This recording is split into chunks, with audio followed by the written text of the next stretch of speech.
सबको यथा योग्य नमन। मैं आत्म परिचय 391 लेकर आपके सामने उपस्थित हुआ हूं। इस परिच्छेद में माता सती के विवाह के लिए दक्ष प्रजापति ने एक सम्मेलन का आयोजन किया है। उस सम्मेलन में देव दानव ऋषियों मुनियों का आगमन होता है तथा भगवान भोलेनाथ भी बैल पर सवार होकर के आ जाते हैं। तो इसको आप देखिए, श्लोक संख्या 37 से लेकर के श्लोक संख्या 51 तक आपके सम्मुख रखने का प्रयास कर रहा हूं।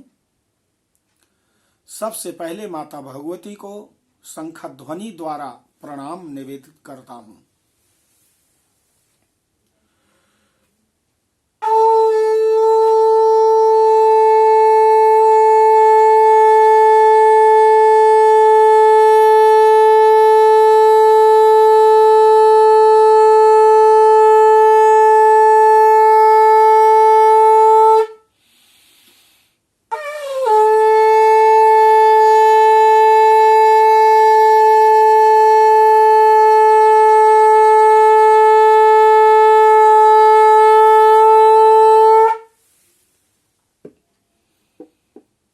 व्यास जी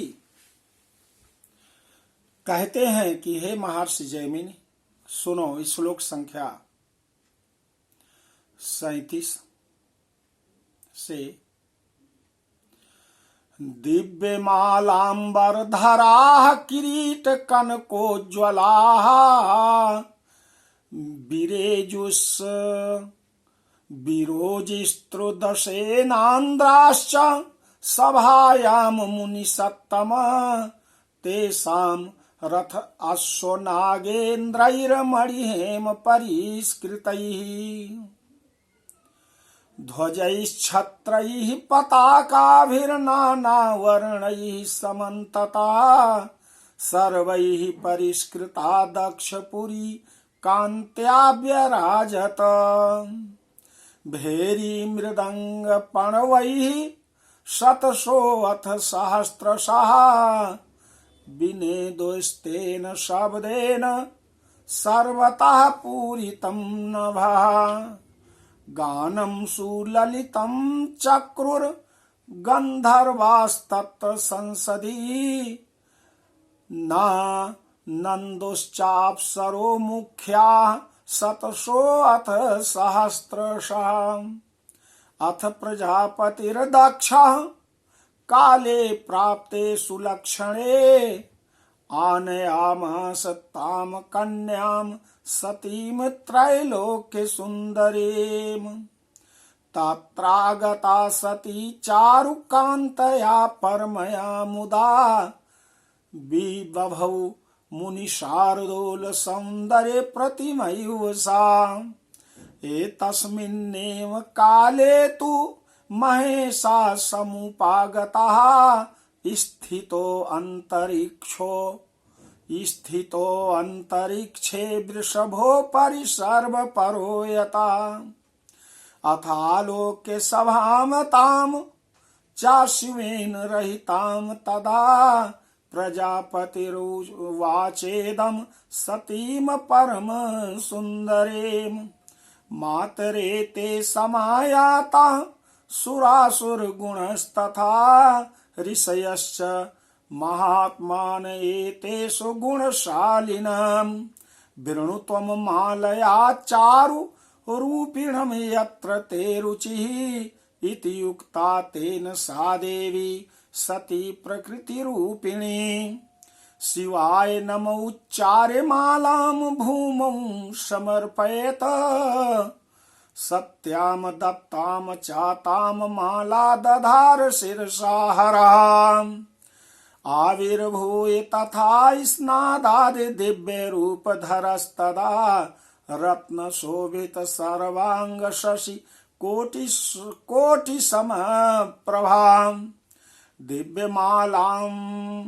दिव्यमालांबर धरो दिव्य गंधानुलेपनः प्रफुल्ल पंकज प्रखे नयन स्त्री तयोज्ज्वलः ताममालं सा समादाय सत्या दत्ताम सदा शिवः सहसान्तर्दधे हृष्टा सर्वदेवस्य पश्यतः। हे मुनिवर, दिव्य माला और वस्त्र तथा प्रभामय स्वर्ण के मुकुट धारण किए हुए श्रेष्ठ देवगण उस सभा में विराजमान थे। मणियों तथा स्वर्ण से सजाए गए उनके रथों, घोड़ों और हाथियों एवं विभिन्न वर्णों के ध्वजों, छत्रों तथा पताकाओं, इन सभी से सुसज्जित वह दक्षपुरी कांति युक्त होकर शोभा पा रही थी। सैकड़ों हजारों नगाड़े, मृदंग और ढोल बजने लगे। उस ध्वनि से सारा आकाश गूंज उठा। उस सभा में गंधर्वगण मनोहर गीत गा रहे थे और सैकड़ों हजारों श्रेष्ठ अप्सराएं आनंदित होकर नाच रही थीं। इसके बाद प्रजापति दक्ष ने शुभ समय आने पर त्रैलोक्य सुंदरी उस कन्या सती को सभा में बुलाया।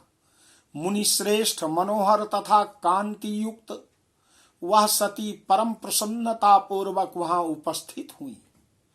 वह सौंदर्य की प्रतिमा के समान सुशोभित हो रही थी। इसी बीच सर्वश्रेष्ठ महेश्वर नंदी पर सवार होकर वहां आ गए और अंतरिक्ष में स्थित हो गए। तदनंतर शिव विहीन उस सभा को देखकर प्रजापति दक्ष ने अपनी परम सुंदरी कन्या सती से कहा, माता, ये देवता, असुर, ऋषि तथा महात्मा लोग यहाँ उपस्थित हैं। इनमें जो भी आपको अच्छा प्रतीत होता हो उस गुणवान तथा सुंदर रूप वाले को माला पहनाकर आप उसका वरण कर लें। उनके ऐसा कहने पर प्रकृति रूपिणी देवी सती ने शिवाय नमः ऐसा कहकर वह माला भूमि को समर्पित कर दी और वहां पर प्रकट होकर भगवान शिव ने सती के द्वारा अर्पित की गई उस माला को अपने सिर में धारण कर लिया। रत्नों से विभूषित समस्त अंगों वाले, करोड़ों चंद्रमाओं के समान प्रभा वाले, दिव्य माला तथा वस्त्र धारण करने वाले, दिव्य गंधों से लिप्त शरीर वाले, खिले हुए कमल के समान 3 सुंदर नेत्र वाले, दिव्य रूप धारी भगवान सदाशिव सती के द्वारा प्रदत्त उस माला को धारण कर प्रसन्नता पूर्वक सभी देवताओं के देखते देखते उस स्थान से सहसा अंतर्ध्यान हो गए। आपने श्लोक संख्या 51 तक सुना। माता सती के साथ भगवान भोलेनाथ अंतर्ध्यान हो जाते हैं। इसके आगे 52 से लेकर के 61 तक श्लोक संख्या आत्म परिचय के अगले परिच्छेद में आप सुनेंगे। बोलो आदि शक्ति माता भगवती की जय।